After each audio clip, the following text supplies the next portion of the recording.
All right, so this is the LikeBike LF03 is what it says there. It says RSV over there, and it said something completely different in the email that the vendor sent me, and I can't remember what that is, but I'll put that on the screen right here. It's a bike with an identity crisis, I guess, because one, is this an e-bike? Is this an Emoto? Is this a dirt bike? Who even knows? It might be something completely different altogether. It might be its own category because it's got that dirt bike posture, but it's got e-bike tires and it's got dirt bike suspension.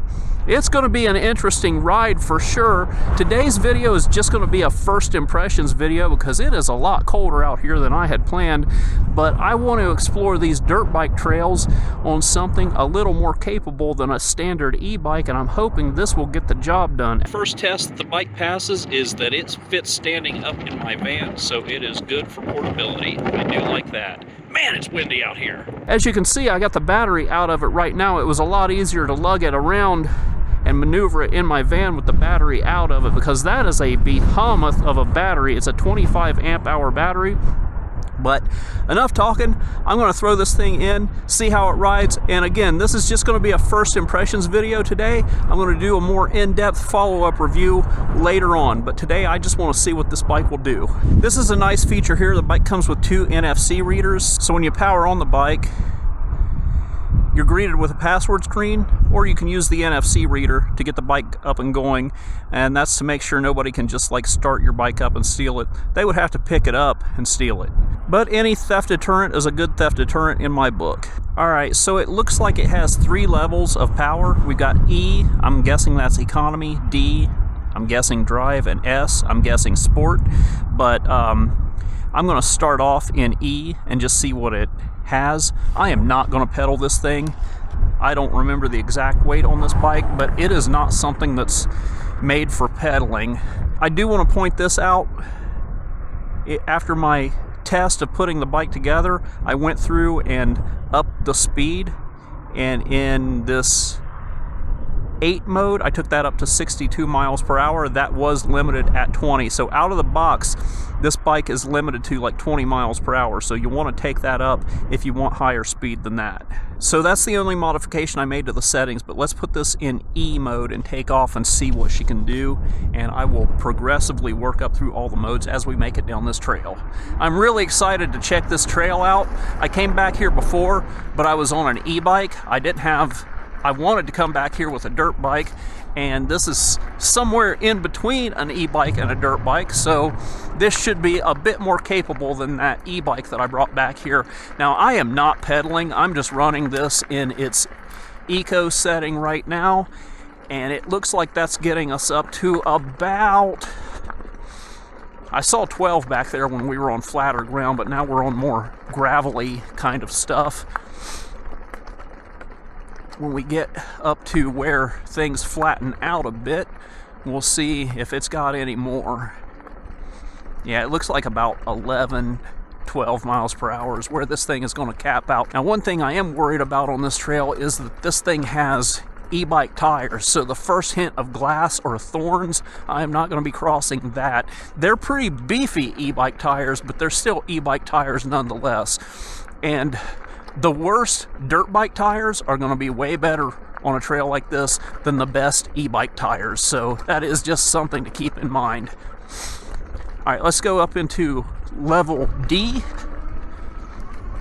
bringing that big D energy, and yeah, this is taking us up pretty freaking fast on this trail. That's capping us out at about...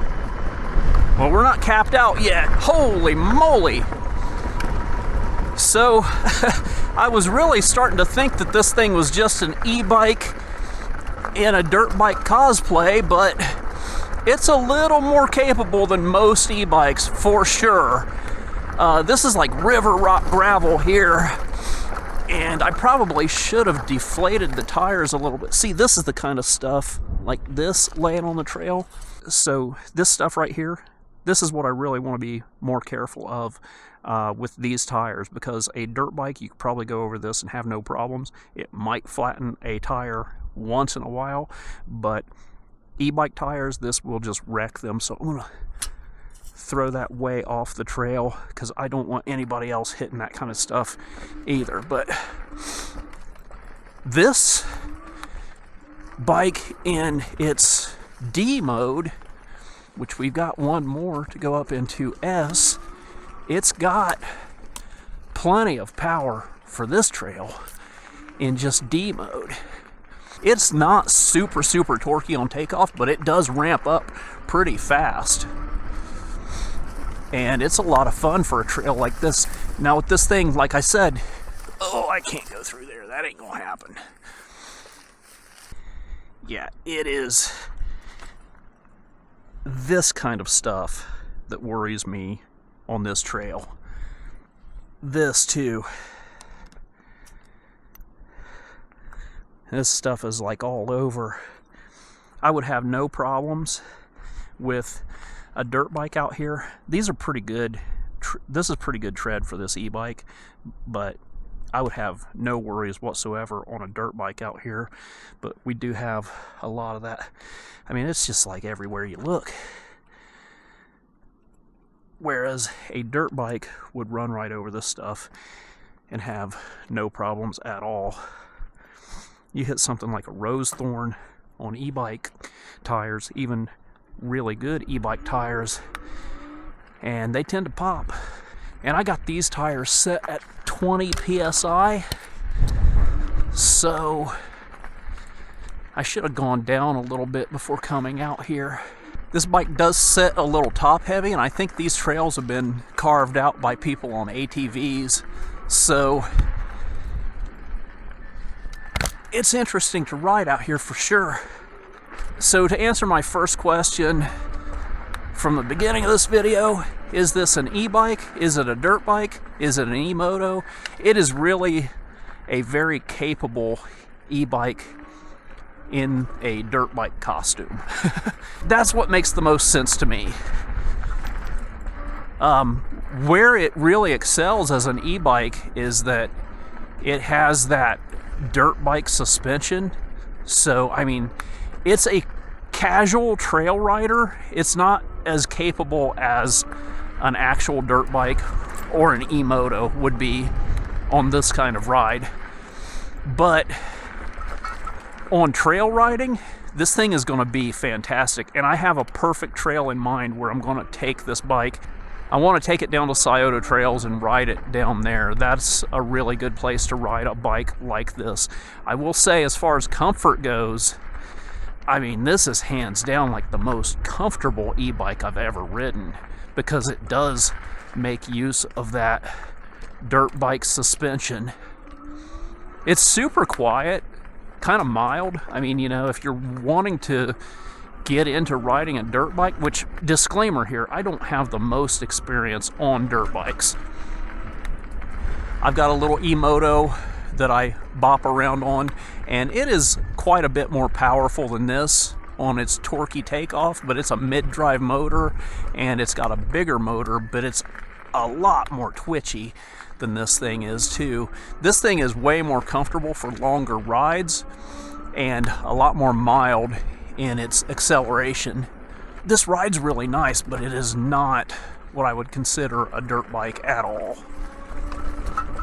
But it's not quite full e-bike either. It's not as limited as what you would expect from an e-bike, and I am in somebody's backyard here, so I'm sure dirt bike riders are looking at me saying, get into it, give it some go juice, but I would rather make it home, and I would rather make it home without a busted head, so I'm taking it kind of easy because this thing does ride a bit top heavy. And like I said, I've got a little experience on dirt bikes, but I'm still what you would probably consider a novice for sure. Yeah, so stuff like that also worries me on this trail. This doesn't look like much, and a dirt bike tire would rip right over that, but I've gotten flats from that kind of stuff before. Those are thorn bushes. All right, so I have not made it up in the highest speed level yet. Level 2, or level D, I should say, has been more than plenty enough for these trails back here. This flattens out a bit here. I'm gonna go up into sport mode here and try to get a high speed run at it.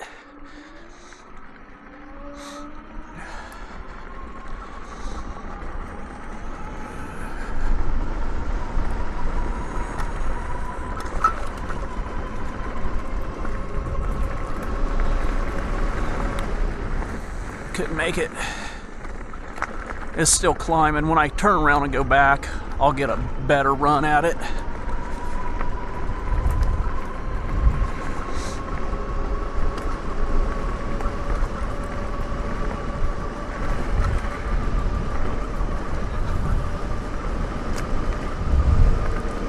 Looks like we capped out at 28.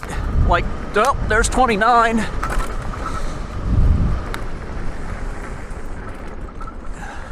This is where I gotta slow down, because when I brought the e-bike back here, this is where I started to see a lot more like broken glass and stuff like that. So, ooh, obstacles.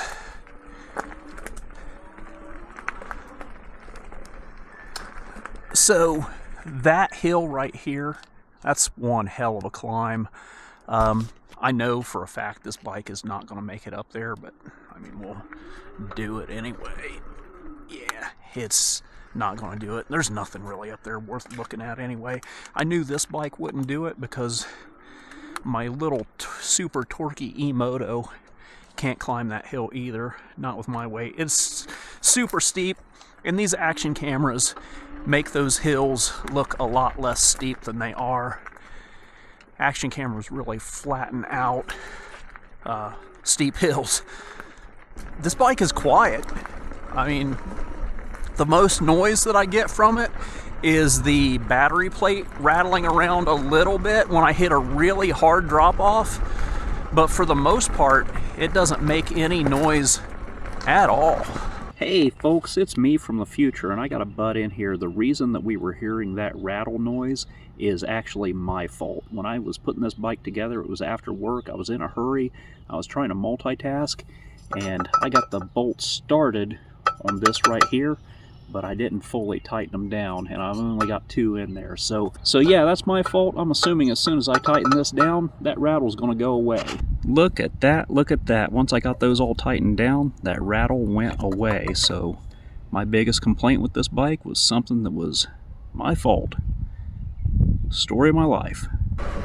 Really, I don't think I would ever get to the top speed on this bike. Not on trails like this, and I wouldn't be riding this bike in town, because if you're looking for a town rider, there are bikes that will draw less attention to you than this one. Really, this bike, I capped out at like 28, 29, and you're not going to get in any trouble with that.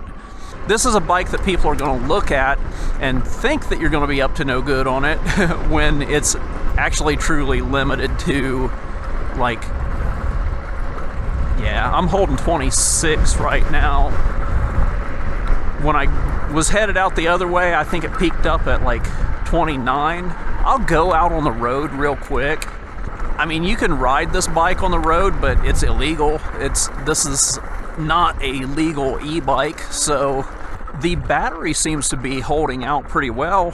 I've ridden it pretty hard, and I haven't been back here for a super long time, but we're still hanging at 100%, which I'm guessing it's going to be closer to 90, just based on how e-bike batteries read. The higher the life is, generally up over halfway, it's going to err on the side of being overfull, and then when you drop under half, it's probably time to start wrapping it up with most e-bike batteries.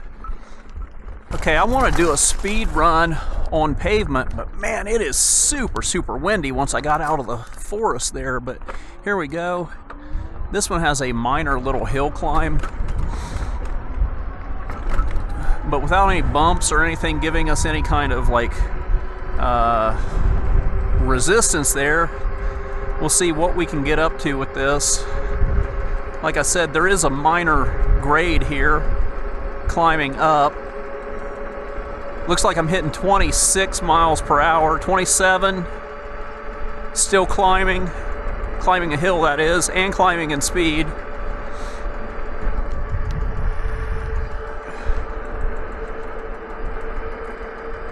Looks like a cap of 28 miles per hour with the incline. Let's go back the other way, and I got wind in my face now, so between the decline and the wind, it should even out, I hope. No, I think the wind is winning this one. Oh my goodness.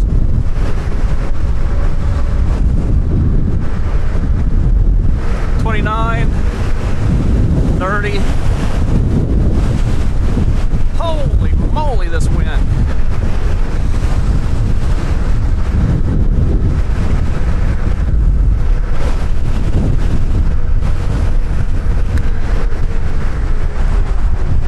That's enough for me. I'm ready to get back on the trails and get some block from this wind. That's too much for me. As I said, I'm going to be taking this on a different trail, something that this bike is a bit more suited for. In my next video for this bike, I'm going to do a much more in-depth review. Today's ride is just a first impressions video, and my first impressions so far, so good. It's a fun little bike to ride. So if you ride with e-bike riders, unless you get up into, like, you know, Wired Freedom and Philoto Falcon and stuff like that as your riding buddies, this bike is going to dust most e-bike riders. If you ride with dirt bike riders, you're going to get dusted. So this bike is that nice in-between of an actual e-bike and an actual Emoto. So I think my earlier assessment of this thing just being an e-bike in dirt bike cosplay is a bit unfair. As I've ridden it more, I would say that this thing is pretty solidly in the middle of right in between an e-bike and a dirt bike. If you're looking for e-bike performance, this thing is going to blow you away. And if you're looking for dirt bike performance, you're going to be a bit disappointed. If you're looking for that nice mix of both, which this thing probably defines a new category, it's interesting to say the least. If I had to define it as a new category, I would say that it is a nice, lightweight exploration bike. This is something you can put in the back of your van and not worry about fuel smell and not worry about getting overwhelmed by gas smell like you would with a dirt bike. So it is really nice for that. And you've got a big battery to go exploring on. Is it a rough, heavy-duty, tear up the trails kind of bike? It's pretty capable, but it is not going to give you that dirt bike level of performance. If you want to hop on something and go explore, this is going to be a great bike for that. And have some, if you want to hop on something and go explore and have something considerably more capable than an e-bike, then this is going to be great for that.